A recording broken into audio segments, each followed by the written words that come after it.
Glória a Deus, a paz do Senhor Jesus, meus irmãos. Estamos iniciando mais uma live, mais uma transmissão para abençoar a sua vida. Seja bem-vindo, seja bem-vinda. Você está no canal Max William Pregador Oficial e estamos dando continuidade à nossa imersão escatológica. Viemos de uma série de lives e de transmissões falando a respeito da escatologia, a respeito das coisas do fim.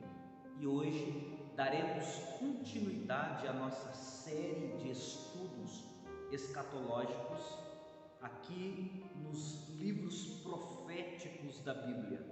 Me refiro ao livro do Apocalipse, ao livro do profeta Daniel e outras tantas referências escatológicas que temos a respeito das coisas do fim. Chegando conosco alguns irmãos, nosso irmão Pamela Gomes, Deus abençoe em nome de Cristo. Estamos iniciando agora esta nossa transmissão. É um aprendizado a respeito das coisas do fim e hoje trataremos a respeito do seguinte tema: o novo céu e a nova terra, a nova Jerusalém. Bendito seja o nome do Senhor. Os irmãos que estarão comigo ao vivo agora tenham a liberdade de acompanhar todos os textos e as referências bíblicas na sua Bíblia, aí na sua casa, e aqueles também que estarão assistindo depois o vídeo, a gravação desta live, que está agora ao vivo aqui para todos que querem aí aprender da palavra de Deus. Aqueles que estarão assistindo pelo vídeo também têm a liberdade de acompanhar aí a palavra do Senhor. Hoje o tema é o novo céu e a nova terra, a nova Jerusalém. Nós temos aí uma playlist exposta aqui no nosso canal, onde nós já estudamos a mulher e o dragão do capítulo 12 de Apocalipse. Nós também já estudamos a questão das 70 semanas que Daniel profetizou. Nós já também estudamos outros assuntos importantes. Eu convido você que não assistiu a conhecer aí a nossa playlist. A playlist é escatologia e você aí terá muito conhecimento para usufruir aí nessa playlist e ter bagagem teológica aí no seu entendimento. Irmãos, vamos à palavra de Deus. Eu quero iniciar nesta noite. Não avisei, não aí propaguei que estaríamos hoje à noite ministrando, mas aprove ao Senhor esta oportunidade, então vim ao vivo para transmitir esta palavra de ensino.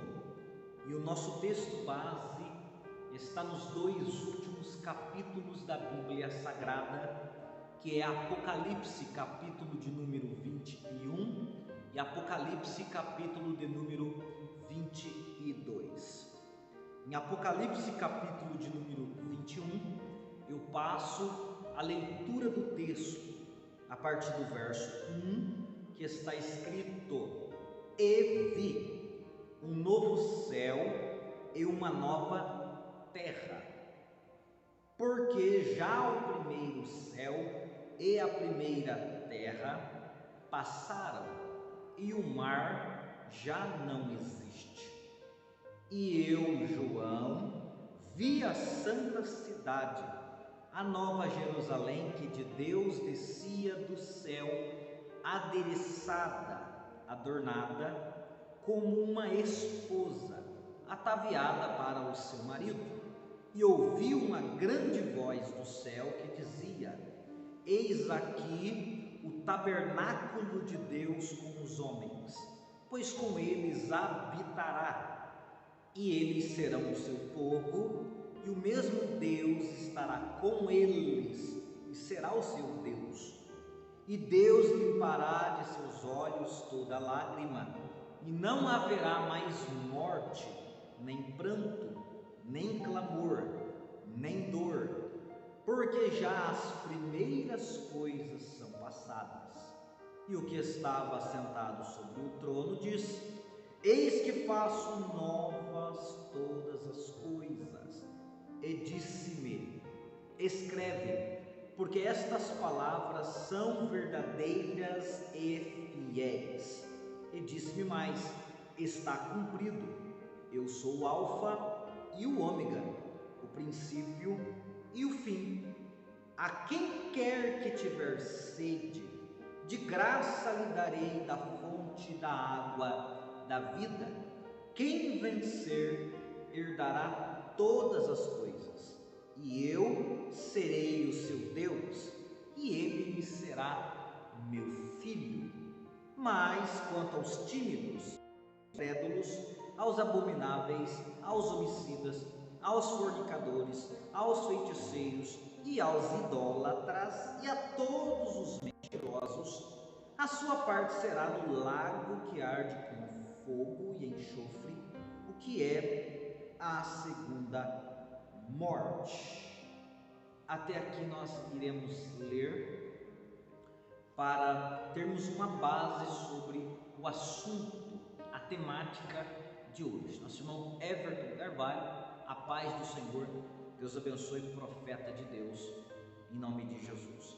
Meus irmãos, quando nós tratamos a respeito do novo céu e da nossa live, ela caiu, nós precisamos aí retomá-la, amém? Estamos agora com a internet melhor. Eu acredito que agora nós podemos continuar livremente a nossa imersão. Os irmãos me perdoem em nome de Jesus.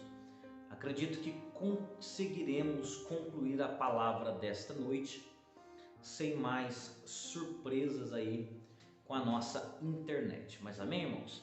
Vamos seguir a linha do raciocínio que eu desenvolvia nesta noite. Nós estamos falando a respeito do tema, o novo céu e a nova terra, a nova Jerusalém.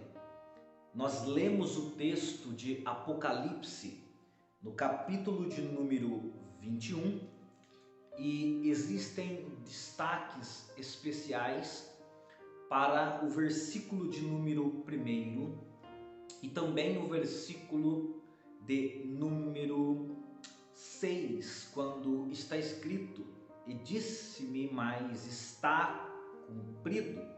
Eu sou o Alfa e o Ômega, o princípio e o fim. A quem quer que tiver sede, de graça lhe darei da fonte da água da vida. Porque Deus é o Alfa e o Ômega, porque Deus é o princípio e o fim, porque Deus está no início da história e no fim dela.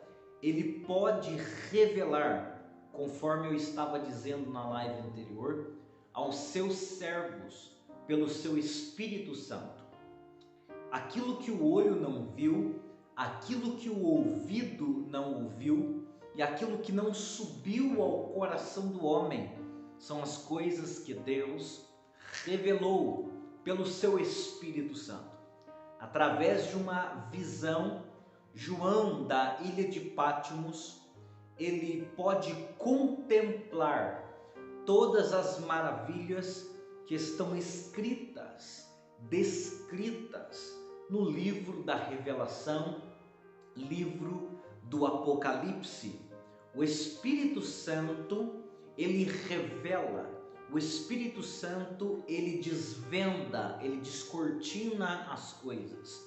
E no meio destas revelações, no meio deste processo de desvendar as coisas, o Espírito Santo mostra, através de uma visão enviada pelas mãos de um anjo a João, coisas referentes à eternidade. Para ser mais específico e mais detalhado, revela para João um novo céu e uma nova terra, uma nova criação. E nesta nova criação, amplia a visão de João e lhe mostra e lhe revela uma cidade chamada de a Nova Jerusalém, que no verso 2 diz que de Deus descia do céu, adereçada como uma esposa ataviada para o seu marido. Meu querido, minha querida, quando nós estudamos este tema, esta temática a respeito do novo céu e da nova terra, a respeito da Nova Jerusalém, estamos pisando em um terreno tanto quanto desconhecido, vamos dizer assim, um terreno um tanto quanto pouco explorado. Há muito pouco de conhecimento exposto a respeito deste tema. Parece-me que a Igreja do Senhor tem dificuldades na interpretação de textos apocalípticos e em especial a respeito de coisas que apontam para a eternidade. Na realidade, eu noto uma deficiência teológica, onde os líderes, onde a igreja, onde os expositores da palavra encontram dificuldades com coisas eternas, encontram dificuldades para fazer exposição das coisas eternas. Por exemplo, temos facilidades em falar, em discorrer, em fazer exposição de textos históricos, de narrativas, mas temos muita dificuldade na hora de fazer exposição a respeito de coisas eternas, sobrenaturais, coisas gloriosas que são de difícil às vezes interpretação. Porém, a maior dificuldade não está na interpretação do texto, e sim a maior dificuldade está no medo dos expositores em tratar estes assuntos específicos. E eu estou me referindo ao fato do tema tratado, eu estou me referindo ao assunto do novo céu, da nova terra, da nova Jerusalém, coisas eternas, coisas do futuro, aquilo que não está ainda esclarecido, mas se está no texto bíblico, se está inserido nas páginas das Sagradas Escrituras, é o dever de todo crente conhecer, pois diz no início do Apocalipse: bem-aventurado aquele que lê, bem-aventurado aqueles que ouvem, bem-aventurado aqueles que meditam nas palavras desta profecia, porque o tempo ele está próximo. Se é bem-aventurado aquele que lê e é bem-aventurado aquele que ouve, também é bem-aventurado, mais do que feliz, aquele que faz exposição da boa palavra de Deus. O apóstolo Paulo, ele chama a segunda vinda de Jesus de a grande esperança da igreja. Falar da eternidade é falar a respeito da nossa grande esperança. Então eu convido você que está comigo nesta live, você que estará assistindo depois aqui esta gravação, a refletir, a meditar nos textos que eu vou expor aqui nesta noite, pois estes textos estão inseridos dentro do entendimento de Paulo, que ele chama de a grande esperança da igreja. Um dia nós pisaremos nessa nova criação, nesse novo céu e nova terra e nessa nova Jerusalém, nessa nova cidade. Eu convido você de mente aberta a analisar comigo apenas aquilo que está escrito no texto. Eu não vou fazer aqui interpretação pessoal do texto, mas juntos iremos ler e tentar compreender o que é que diz as Sagradas Escrituras a respeito destas coisas. Afinal, o Espírito Santo, ele já revelou para seu povo, ele já revelou para a sua igreja. Pois o Espírito Santo, disse Paulo na carta aos Coríntios, que ele penetra ainda as profundezas de Deus. Amém? Meus queridos, eu quero iniciar esta palavra, propriamente dito, analisando o que está escrito no versículo de número 1 do capítulo 21, que diz: E vi um novo céu e uma nova terra. Ponto final. Nós temos nesta frase que eu acabei de ler uma afirmativa. Nós não temos aqui uma pergunta. Ele não diz: e vi um novo céu e uma nova terra? Não. Ele diz: e vi um novo céu e uma nova terra.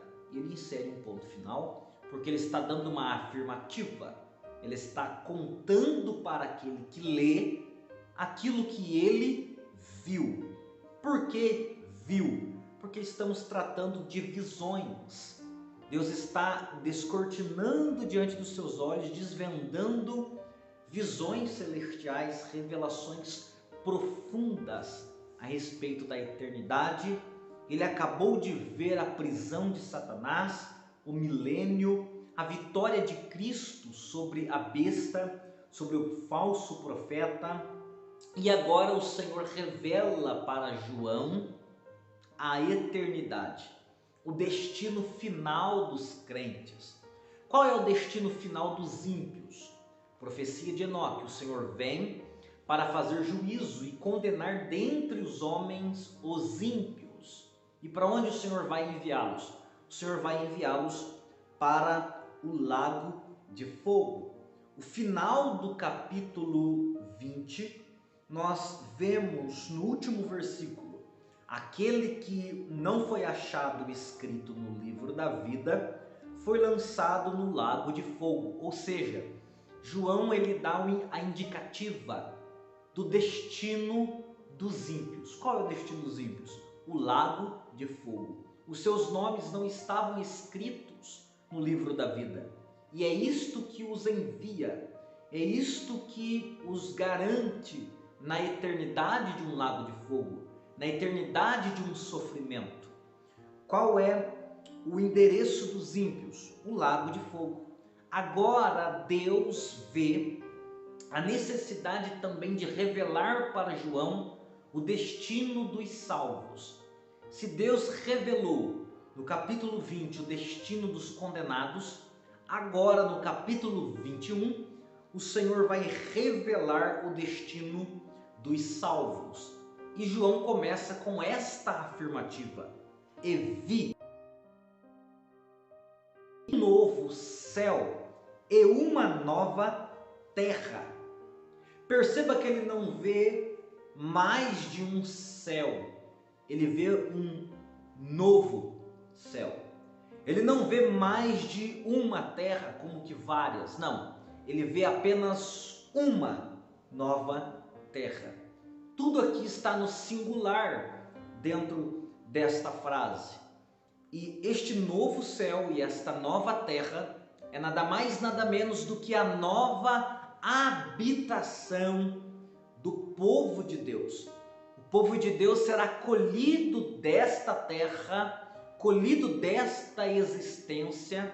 Aqueles que estiverem vivos serão transformados, e aqueles que estiverem mortos serão ressuscitados, e juntos subirão até as nuvens para encontrar-se com Jesus. E dali para diante, eles se dirigirão ao seu novo endereço, revelado aqui para João, aquilo que João chama de um novo céu e uma nova terra. Meu querido, minha querida, essa palavra de nova criação não é algo desconhecido. O próprio Jesus falou a respeito disso. E esse texto, com certeza, você já leu, você já ouviu, e você talvez já viu até alguma pregação baseada neste versículo. Qual é o versículo? João capítulo 14, versículo 1. Não se turbe o vosso coração, credes em Deus, crede também em mim. Na casa de meu pai há muitas moradas. Eu já dei aqui um spoiler na nossa live anterior a respeito desta temática, quando nós lemos o texto que diz: na casa de meu pai há muitas moradas. Também é uma afirmativa, também é uma narrativa de Jesus em base de afirmação. Ele está dizendo: na casa de meu pai há muitas moradas. Ele não está dizendo haverá muitas moradas, e nem está dizendo houve muitas moradas, mas ele está dizendo: na casa de meu pai há, neste exato momento, nesta exata hora, há prontas, casas prontas, moradas preparadas. Para quem essas moradas? Para o seu povo. E aí ele faz uma promessa: eu vou para meu pai, mas eu volto e vos levarei, para que onde eu estiver, estejais vós também. Esta promessa é para mim, esta promessa é para você. Jesus disse: eu vou, mas também disse: eu volto e vos levo. Para onde Jesus, o Senhor, vai nos levar? Eu vos levarei para mim mesmo. Eu vos levarei para as moradas que existem na casa do meu Pai. João já chama isso de o novo céu e a nova terra, a nova criação. Meu irmão, não foi apenas Jesus e João evangelista que fez referência sobre a eternidade dos crentes, mas também nosso irmão apóstolo Pedro, na sua segunda carta. E a carta de Pedro, ela é muito poderosa, a carta de Pedro, ela é muito forte na expressão quando refere-se à eternidade e ao destino final dos crentes, o novo céu, a nova terra, a nova Jerusalém. Na segunda carta de Pedro, no capítulo 3, eu gostaria de ler o versículo 4 e o versículo 7, para iniciarmos a leitura deste capítulo, e diz assim: e dizendo, onde está a promessa da sua vinda? Porque desde que os pais dormiram, todas as coisas permanecem, como desde o princípio da criação. O que é que Pedro está dizendo? Pedro está dizendo que nos últimos dias surgiriam pessoas que fariam esta pergunta. Qual pergunta? Onde está a promessa da sua vinda? Pessoas que iriam colocar em dúvidas a realidade e a veracidade da promessa da vinda de Jesus. Jesus disse: eu vou, mas eu volto. E agora Pedro está dizendo: quando chegar os últimos dias, muitos irão fazer esta pergunta: onde está a promessa da sua vinda? Onde está a promessa da sua vinda?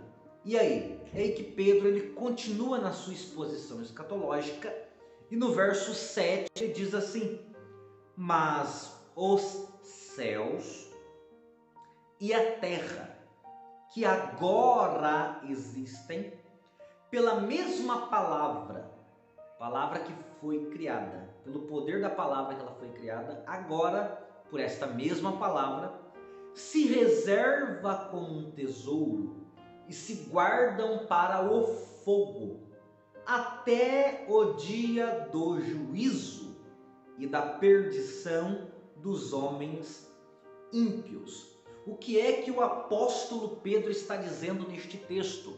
O apóstolo Pedro ele está dizendo: a terra que hoje existem, que agora existe, a terra que eu e você estamos agora respirando nela, aqui, essa mesma terra, ela está reservada por Deus para um objetivo. Qual é o objetivo de Deus? Essa terra será queimada com fogo. Deus trará fogo sobre essa terra e a destruirá. A palavra que cria essa terra, lá em Gênesis capítulo 1, é a mesma palavra, é o mesmo poder que será liberado para a destruição dela. Então esta existência, esta terra, ela está corrompida e ela será destruída. Já está determinado por Deus o fim dela. E agora Pedro diz isso. Pedro não é o único que diz. O profeta Sofonias, no capítulo 1 e no versículo 18 do seu livro, diz uma coisa, que esta terra está entesourada, está preparada, guardada para um único objetivo, o objetivo do fogo. No versículo 9, Pedro continua a discorrer sobre este assunto e ele diz: o Senhor não retarda a sua promessa, ainda que alguns a tenham por tardia, mas é longânimo para convosco, não querendo que alguns se percam, senão que todos venham a arrepender-se. Verso 10, mas o dia do Senhor virá como ladrão de noite, no qual os céus, que ele disse anterior, que agora existem, no qual os céus passarão com grande estrondo, e os elementos ardendo se desfarão, e a terra, esta terra que agora existe, disse Pedro, e as obras que nela há se queimarão. Verso 11, havendo pois de perecer, de ser destruído todas estas coisas, que pessoas vos convém ser? Em santo trato e piedade. E aí ele segue a narrativa. Perceba que Pedro, ele está dizendo para aqueles que perguntavam: onde está a promessa da sua vinda? No verso 4. Ele está respondendo para eles. E Pedro está dizendo: o Senhor não retarda a sua promessa, ainda que alguns a tenham por tardia. O Senhor, ele faz as coisas no tempo determinado. E por qual motivo? Porque o Senhor é longânimo. Mas o dia do Senhor, no verso 10, mais o dia da vinda de Jesus Cristo, mais o dia do juízo de Deus, virá como um ladrão de noite. E neste dia, os céus que agora existem passarão com grande estrondo. Essa palavra que Pedro usa, ela é muito peculiar, e eu gosto desta palavra, quando ele diz passarão com grande estrondo. Essa palavra passar me lembra muito a questão do tempo, a questão da hora, do momento. Por exemplo, agora já são 8 e alguma coisa da noite. Se eu falasse para você o que você estava fazendo hoje ao meio-dia, você porventura vai dizer assim: eu estava no meu horário de almoço, eu estava ali almoçando e tal.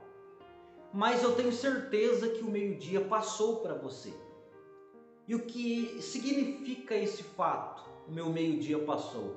Significa que o seu meio-dia não volta mais. O dia de ontem não volta mais. Por que ele não volta mais? Porque ele passou. E o dia de ontem que passou já não existe mais. Aquilo que passou já não existe mais. Ficou apenas na nossa memória. O que existe é o hoje. O dia de ontem já passou e não existe mais. E Pedro usa essa mesma expressão de passar o tempo, mas ele disse: passarão os céus e a terra também passará. Perceba que quando Pedro usa essa expressão, a terra e os céus passarão com grande estrondo, ele está dizendo que chegará um dia que alguém vai olhar para trás e vai buscar na sua memória lembranças do passado e vai dizer: um dia a terra existiu, um dia aqueles céus existiram.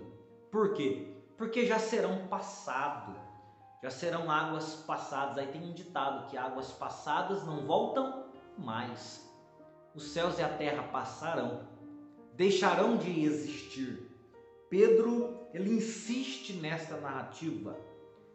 E ele diz que isto, ou este fato, se desencadeará no dia do Senhor, no dia da vinda de Jesus. O dia da vinda do Senhor virá como um ladrão de noite, e esse dia trará então este evento, no qual os céus passarão com um grande estrondo, os elementos ardendo se desfarão, e a terra e as obras que nela há se queimarão. E aí, o que tem a ver com o nosso estudo? Versículo 12. Aguardando e apressando para a vinda do dia de Deus, em que os céus em fogo se desfarão, os elementos ardendo se fundirão. 13. Mas nós, segundo a sua promessa, aguardamos novos céus e nova terra em que habita a justiça. João, em Apocalipse, não é o primeiro a citar essa expressão, novo céu e nova terra. Não. Antes de João citar esta expressão em Apocalipse, nós já temos a mesma citação através da boca do apóstolo Pedro, aqui na sua carta. A terra e os céus passarão, mas e nós? Nós, segundo a sua promessa, segundo a promessa de Deus, segundo a promessa de Cristo, nós aguardamos um novo céu e nós aguardamos uma nova terra. Detalhe, em que habita a justiça. Glória a Deus. Pedro diz isso. Ele diz que a terra que agora existe vai passar, mas no lugar dela Deus vai fazer o quê? Vai trazer à existência uma nova terra. Pedro diz que os céus que agora existem passarão, mas no lugar destes céus, Deus trará ao conhecimento da igreja um novo céu, uma nova criação. É novo, irmão, é algo novo. Não interprete mal. Eu não vim aqui nesta live dizer, como as testemunhas de Jeová, por exemplo, que o Senhor Deus, ele vai renovar esta terra. Não existe essa ideia de que Deus vai renovar a terra. Essa ideia é uma ideia herege. Essa ideia é uma ideia que contraria os princípios bíblicos. A Bíblia diz claramente, explicitamente, através do apóstolo Pedro, através do apóstolo João, através do profeta Sofonias, através do próprio Cristo no seu sermão profético, que esta terra e este céu que agora existem e que nós estamos vendo eles, passarão e deixarão de existir. Então o que nós temos em Apocalipse 21 e 22 trata-se de algo novo. E o algo novo só serve, só é útil quando o velho sai de cena. Tira o velho e estabelece o novo. O velho, que é essa terra que nós habitamos e este céu que nós vemos acima da nossa cabeça, é apenas uma referência, é apenas uma indicativa daquilo que será. Perceba que Deus, ele tem este princípio. O Senhor não teve duas alianças, a aliança da lei, que eram figuras, e a aliança da graça, que é a realidade. O Senhor não teve um povo no deserto como figura, e agora o Senhor não tem a igreja como realidade espiritual, andando num deserto espiritual? Sim. Perceba que primeiro vem a figura, depois a realidade. Com a nova criação é igualzinho, é idêntico. Essa criação que nós habitamos hoje é apenas uma figura, é apenas um indicativo, é apenas uma ilustração daquilo que Deus tem preparado, que é maior. Glória a Deus. E esse algo maior, que Pedro chama de novos céus e nova terra, que nós, crentes, aguardamos segundo a sua promessa, não será preparado, mas já está preparado. É essa criação que Jesus diz: na casa do meu Pai há muitas moradas. Glória a Deus. É esta mesma criação que Jesus, ele insere no seu sermão profético, E eu quero ler esta referência no Evangelho segundo Mateus, no capítulo de número 25, quando no versículo 34 Jesus disse: então dirá o rei aos que estiverem à sua direita: vinde, benditos de meu Pai, possui por herança o reino que vos está preparado desde a fundação do mundo. O que Jesus está dizendo? Benditos, santos, igreja, vocês têm um reino preparado. Desde quando, Senhor? Está preparado desde a fundação do mundo. Quando eu fundei esta terra, quando eu criei esta terra, eu também criei a nova terra. Quando eu criei este céu, eu também criei o novo céu. Porém, a nova criação, o novo céu, a nova terra, o Senhor escondeu e nos colocou nessa criação. Essa criação será destruída. E saindo de cena esta criação, Deus trará em cena esta criação. Observa a minha mão. Esta criação, a que nós conhecemos. Saindo de cena esta, o Senhor traz essa. Ou seja, é uma troca. Não existe renovo. O Senhor não vai melhorar essa terra aqui. Não. O Senhor vai desfazê-la para trazer ao nosso conhecimento esta nova criação. E isto é uma promessa para nós. O Senhor prometeu isso. Pedro diz que é uma promessa. A pergunta que eu faço é: se o Senhor prometeu, onde na Bíblia está escrita essa promessa? Confere comigo no livro do profeta Isaías, esta referência. Livro do profeta Isaías, no seu capítulo 65. Quando no versículo 17 disse Deus pela boca do profeta Isaías. Isaías 65, verso 17. Está escrito: porque eis que eu crio céus novos e nova terra, e não haverá lembrança das coisas passadas, nem mais se recordarão. Glória a Deus. Aqui Isaías libera a palavra e traz pela primeira vez ao conhecimento do povo de Deus a realidade de uma nova criação, a realidade de um novo céu e de uma nova terra. Até aqui ninguém ouviu falar a respeito disso, mas Isaías profetiza e diz: um dia Deus criará um novo céu, uma nova terra. Ele cria e Ele trará a nosso conhecimento. Essa é a promessa que Pedro se refere na sua carta. Nós, segundo a promessa, aguardamos o novo céu e nova terra. Onde Pedro ouviu isso? Ouviu aqui, da boca do profeta Isaías, no capítulo 65, no versículo 17. Então Deus já prometeu essa criação há muitos anos. Ela esteve oculta e será agora revelada no último tempo. Meus irmãos, antes ainda de Isaías ter o conhecimento do novo céu e da nova terra, nós temos uma palavra no livro de Hebreus, na carta aos Hebreus, no capítulo 11. Você pode acompanhar comigo esse texto.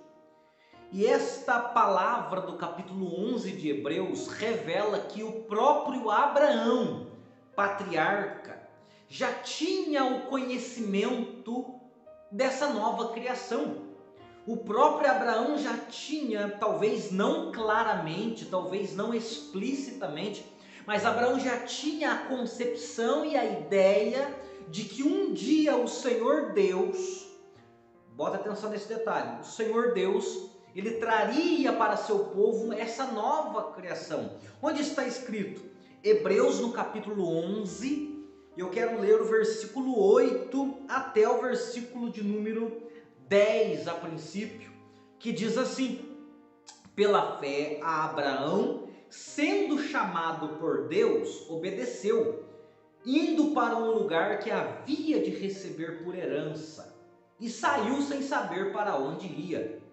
Pela fé, Abraão habitou na terra da promessa, como em terra alheia, morando em cabanas com Isaque e Jacó, herdeiros com ele da mesma promessa. Por que Abraão fez isso?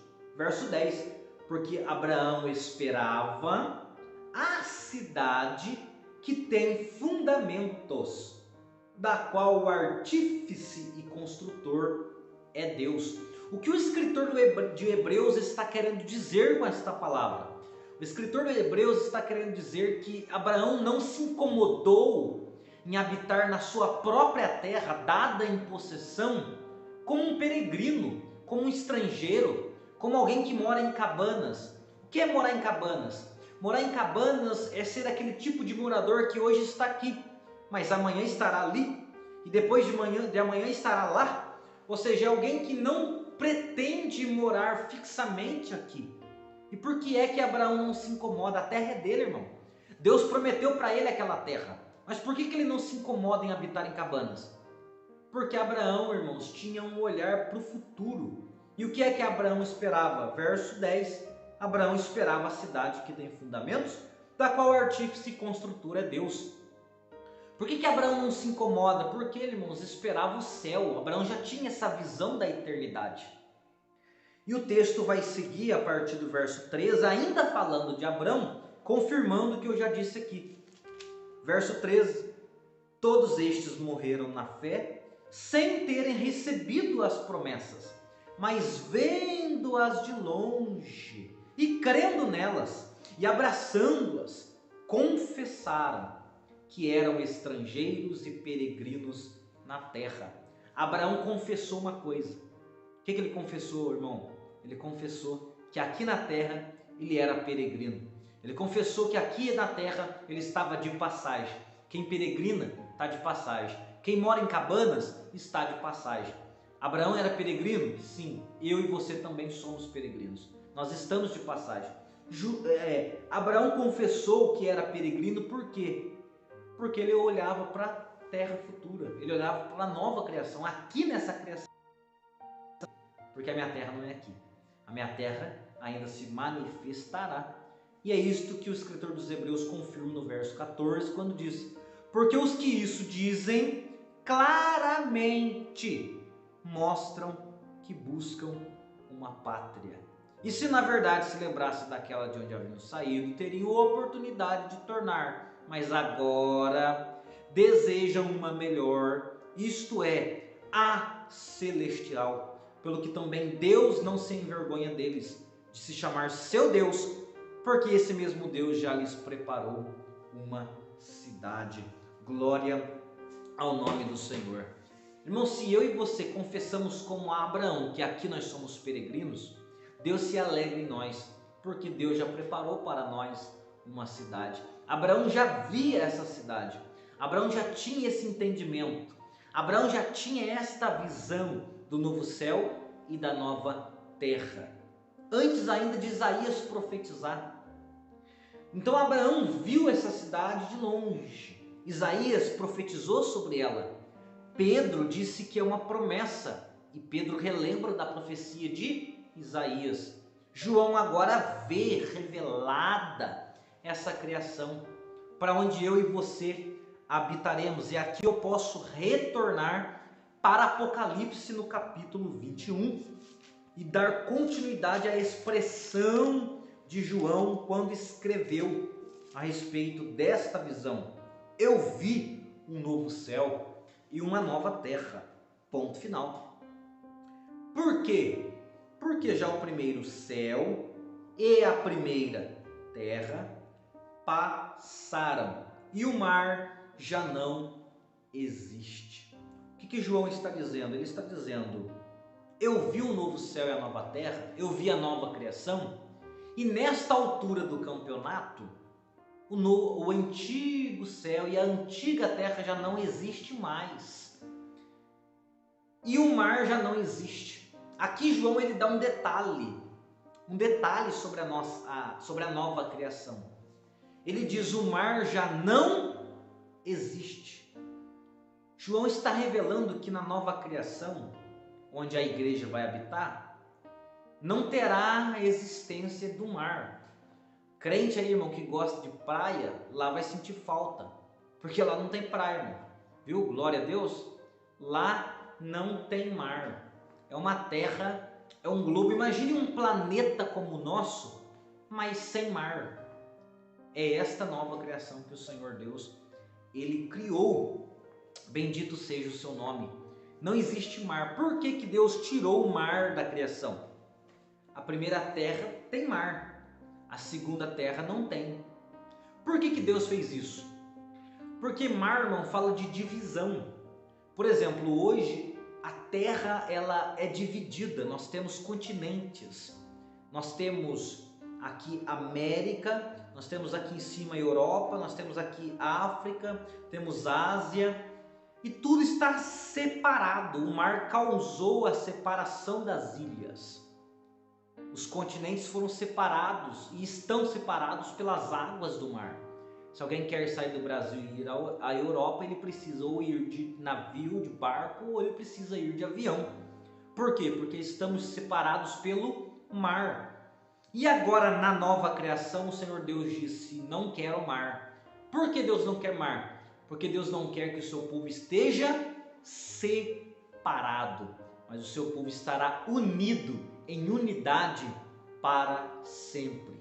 Glória a Deus por isso. Na nova criação não existe mar, para que exista unidade. Estamos só no versículo 1, irmãos. Só no versículo 1 nós falamos tudo isso. Um novo céu, uma nova terra. Por que a necessidade do novo? Porque o velho já não existe mais. E o mar também já não existe. Deus já trouxe à existência uma nova criação, onde o mar não é mais necessário. No verso 2, João ele tem a visão ampliada e ele revela um detalhe a mais dessa nova criação. E ele diz, e eu, João, vi a santa cidade, a nova Jerusalém, que de Deus descia do céu, adereçada como uma esposa, ataviada para seu marido. Irmãos, algumas pessoas, alguns crentes vão ter a interpretação de que a nova Jerusalém aqui é uma figura da igreja. Na realidade, a Nova Jerusalém aqui não é uma figura da igreja. Na verdade, a Nova Jerusalém aqui, ela está ligada, associada, quase que como enxertada na figura da igreja, na pessoa da igreja. Por quê?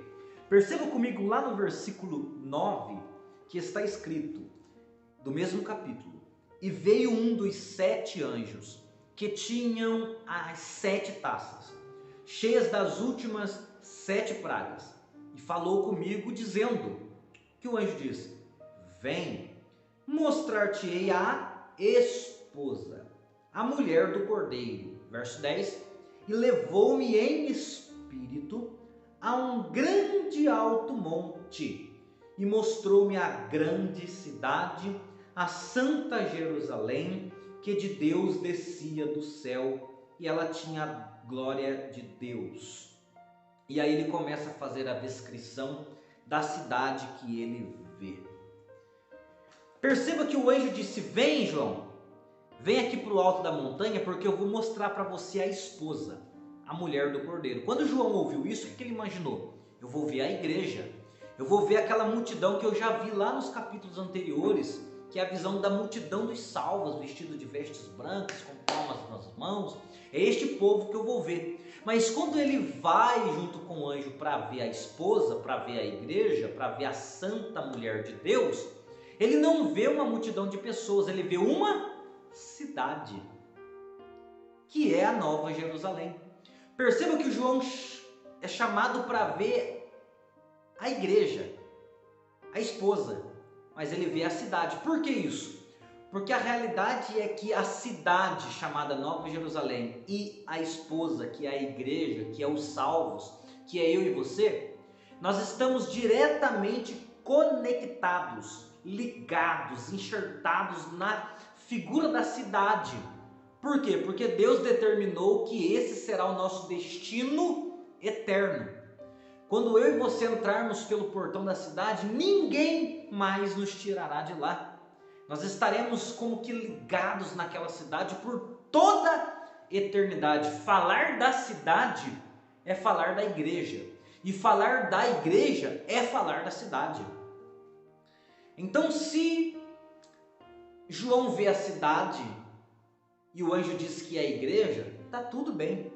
Se João vê a igreja e o anjo diz que ela é a cidade, também está tudo bem. Por quê? Porque ambas figuras, tanto a cidade, Nova Jerusalém, quanto a igreja, estão conectadas. E aí que a cidade, que é a habitação da igreja, e a igreja, que é o morador, os moradores da cidade, estão inseridos dentro desta visão do capítulo 21. João, ele viu, esteja atento para isso, João, ele viu a santa cidade, a Nova Jerusalém, que descia do céu. Preste atenção nesse detalhe. A cidade, a Nova Jerusalém, descia do céu. A pergunta é: de qual céu a Nova Jerusalém descia? A Nova Jerusalém descia do céu que nós chamamos de da nova criação. Por quê? Porque nessa altura do texto, aquele céu anterior já não existe. João acabou de dizer, o primeiro céu já não existe, passou. E agora ele está dizendo que a Nova Jerusalém desce do céu. De qual céu ela desce, irmão? Se aquele céu antigo, que é esse que nós estamos vendo hoje, em cima da nossa cabeça, já não existe mais, então a Nova Jerusalém desce do novo céu. E se ela desce do novo céu, ela desce para onde? Ela desce para a nova terra. Meu querido, a nova criação onde eu e você habitaremos é muito semelhante a essa criação. Onde eu vou habitar? Eu vou habitar num planeta onde o mar já não existe mais. Sobre a minha cabeça estará um céu. E a igreja e a cidade desce de lá para cá, para essa nova criação, para essa nova terra. E é aqui que nós vamos morar. Glória a Deus por isso. É aqui que nós vamos morar. A Nova Jerusalém desce de cima. Irmão Renato Rodrigues, a paz do Senhor. A igreja desce com esta cidade para habitar aqui. E como essa cidade desce? Ela desce adereçada, adornada, pronta, como uma esposa ataviada para seu marido. O que João está querendo dizer com essa expressão? João está querendo dizer, quando a Nova Jerusalém desce, ela desce com glória, ela desce bela, ela desce bonita, como uma esposa. Você já viu aí, com certeza você já viu uma esposa entrando no seu casamento. Ela está toda enfeitada, ela está adornada, ela está bela, ela está maravilhosa. É uma esposa, e assim é a cidade que Deus preparou para seu povo.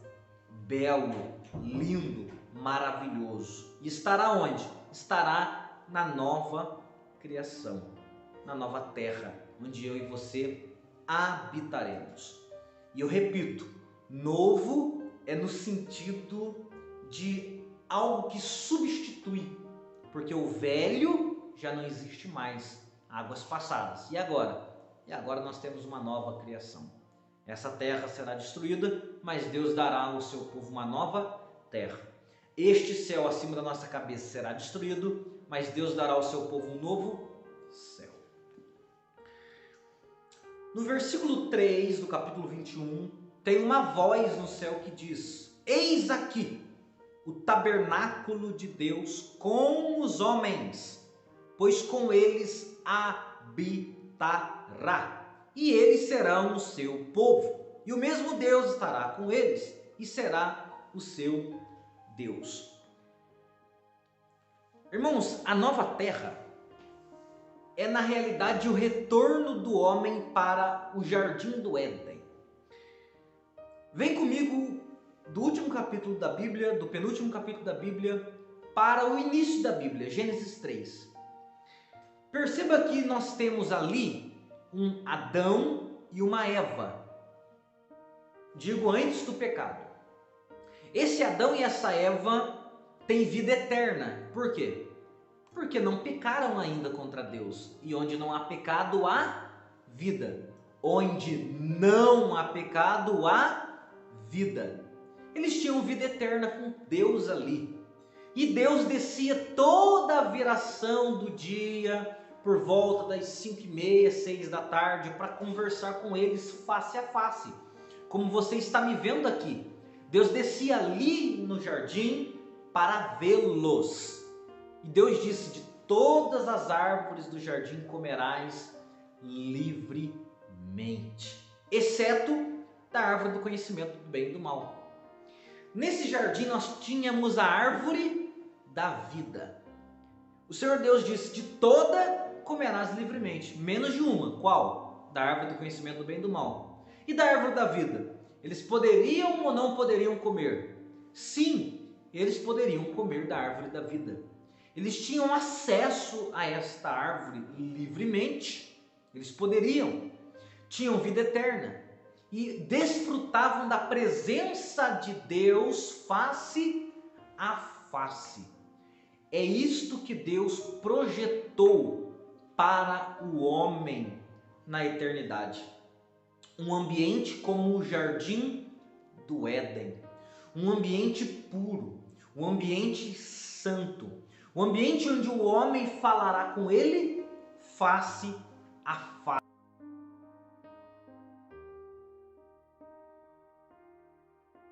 Onde poderemos desfrutar da vida. Onde poderemos desfrutar da árvore da vida. Mente. É este o projeto do Gênesis capítulo 3, antes da queda, e é este mesmo projeto da nova criação. Você já se perguntou para onde foi parar a árvore da vida? Você já se fez essa pergunta? A Bíblia diz assim, que o jardim estava localizado entre os dois rios, Eufrates e Tigre. Isso lá em Gênesis 3.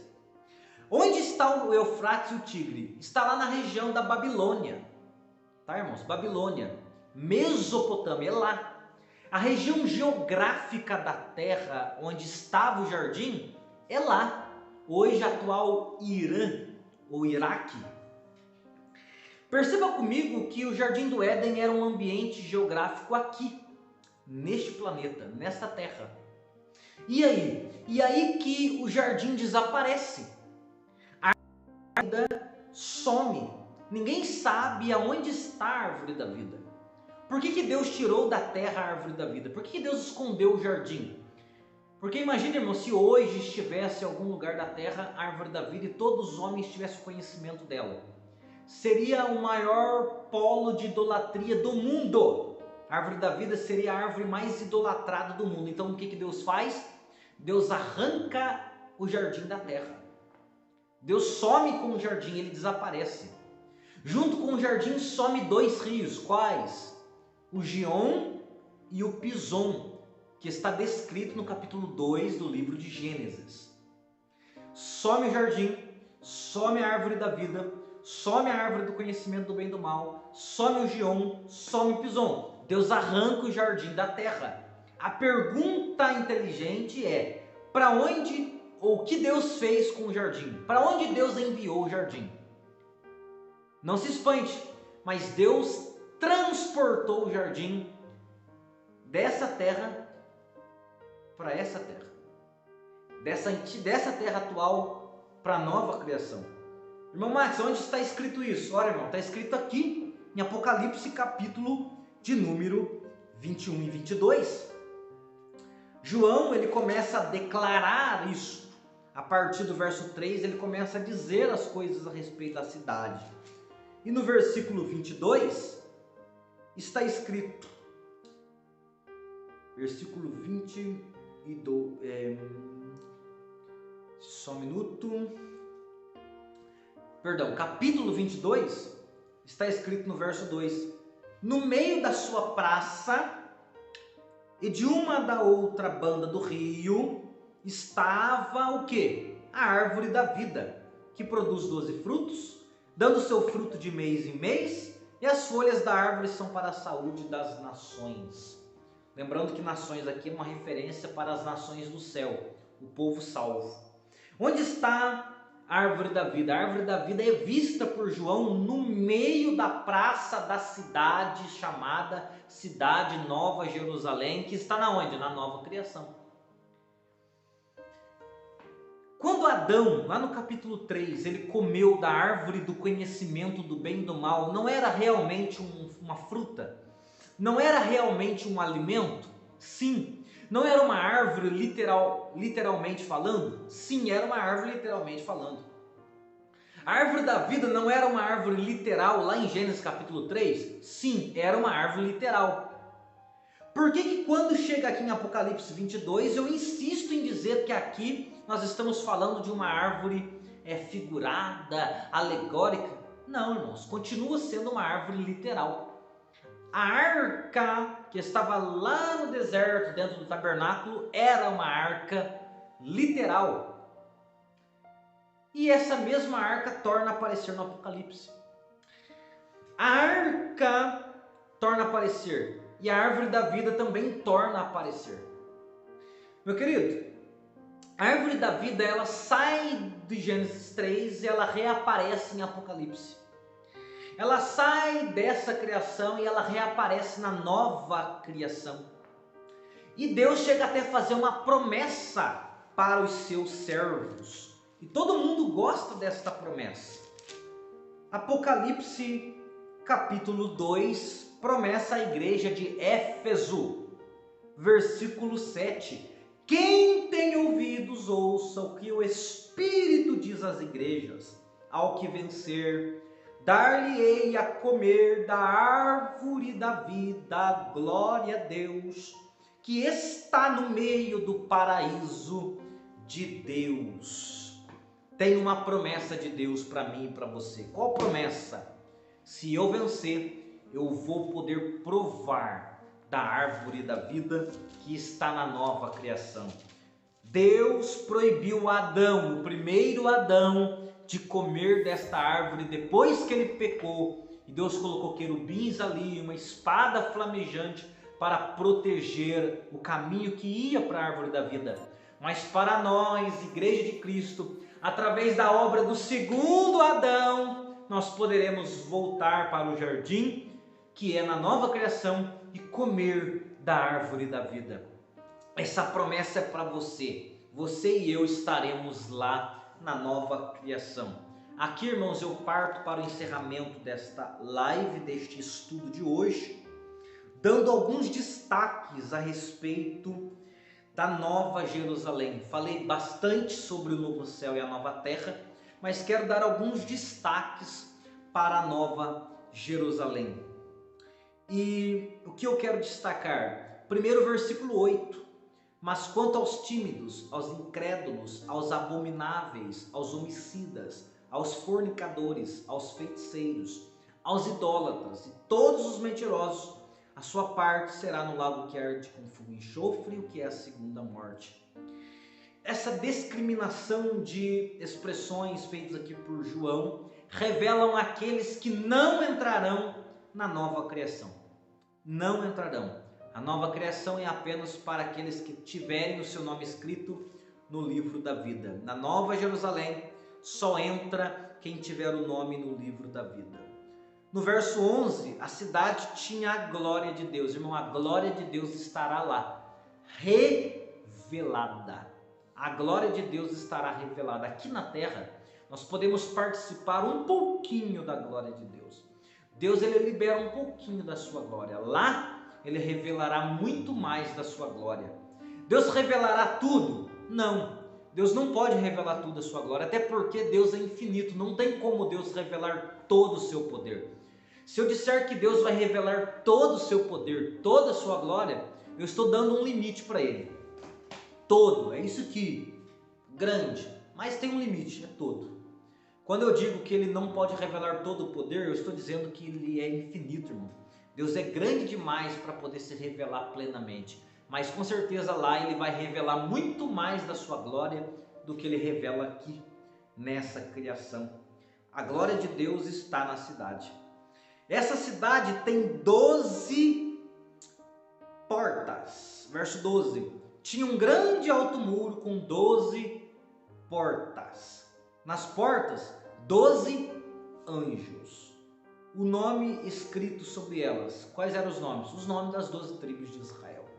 Então lá no céu, lá na Nova Jerusalém, lá na nova criação, nós teremos a porta de Dan, a porta de Judá, a porta de Benjamim, a porta de Issacar, a porta de Zebulon, Naftali. Lá terá os nomes escritos.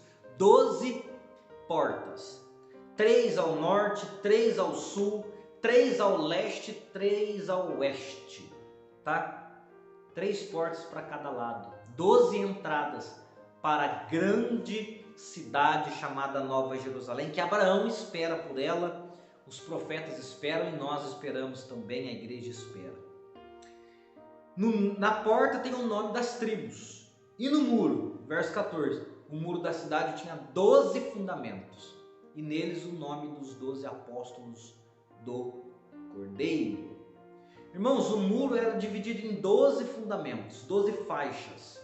Até certa altura era uma pedra preciosa. Começava o segundo fundamento. Até certa altura, outra pedra preciosa. Depois iniciava o terceiro, outra pedra. O quarto, outra pedra. E assim ia até acabar o muro. Imagine 12 faixas de pedras preciosas. Em cada faixa dessa tinha o nome de um dos 12 apóstolos do Cordeiro. Aqui é muito interessante, irmão. Porque essa cidade foi criada quando? Foi criada antes da fundação do mundo. E quando ela foi escrito lá o nome dos 12 apóstolos. Já estava escrito lá o nome das 12 tribos de Israel. Aqui, irmãos, nós vemos a presciência de Deus e ela é maravilhosa. Oh, glória a Deus, ela é maravilhosa, irmão. Antes, muito antes que Judá, Benjamim, Naftali existisse, já estava escrito o nome deles lá nas portas da cidade. Muito antes de Pedro, de João, de André existissem, muito antes que eles existissem, os seus nomes já estavam lá no muro, irmão, nos fundamentos da cidade. Isso revela a presciência de Deus, a determinação de Deus, que é muito maravilhosa essa determinação. Está aí mais um destaque. A cidade é quadrada, até 12 mil estádios, lados iguais. Glória a Deus. A cidade de ouro puro, semelhante a vidro puro. Ou seja, qual era o material precioso que era o material que a cidade foi construída? A cidade não foi construída de pedra. A cidade não foi construída de madeira. A cidade foi construída de ouro puro. Glória ao nome. Aqui eu quero fazer uma aplicação. Porque aqui na terra, irmãos, o homem mais rico, ele pode até pisar em piso de ouro. Ele pode até ter uma mansão aí com paredes com cobertura de ouro. E tanta riqueza e tanto dinheiro. Mas não se compara ao valor inestimável desta grande cidade que Deus fez para seu povo, a cidade chamada a Nova Jerusalém. Essa cidade é de ouro puro, irmão. Aqui nós pagamos aluguel, aqui nós sofremos, casinha às vezes meio fraquinha, o reboque meio que descolando, mas lá no céu não vai ter isso não, irmão. Lá no céu, glória ao nome do Senhor, lá no céu nós teremos uma morada feita de ouro puro, semelhante a vidro puro. A árvore da vida estará lá, já citei isso. As nações andarão à luz do Cordeiro, ele lá, o Cordeiro é a nossa lâmpada. Amém, irmãos? Concluindo então aqui a live de hoje, estudamos o novo céu e a nova terra, a nova Jerusalém. Que Deus abençoe os irmãos em nome de Cristo Jesus. Amém, irmãos? Até a nossa próxima live. Me perdoe os irmãos aí porque a live caiu. Tá, irmãos? Estamos aí com um problema no aplicativo. Tá, irmãos? O problema não é a internet, o problema é o aplicativo que ele está aí derrubando nossas lives, infelizmente. Vamos ver se nós conseguimos encontrar aí um novo aplicativo para podermos transmitir as lives aí com mais fluidez, sem problemas de queda de live. Amém? Irmãos, a paz do Senhor Jesus, que Deus vos abençoe. Não se esqueça, deixe o seu like, compartilha este vídeo, comenta aí, em nome de Cristo Jesus. Amém? Assim você abençoa o nosso canal e assim você também abençoa outras vidas com a poderosa palavra de Deus. Amém? A paz do Senhor Jesus. Até a próxima live. Amém. Glória ao nome do Senhor.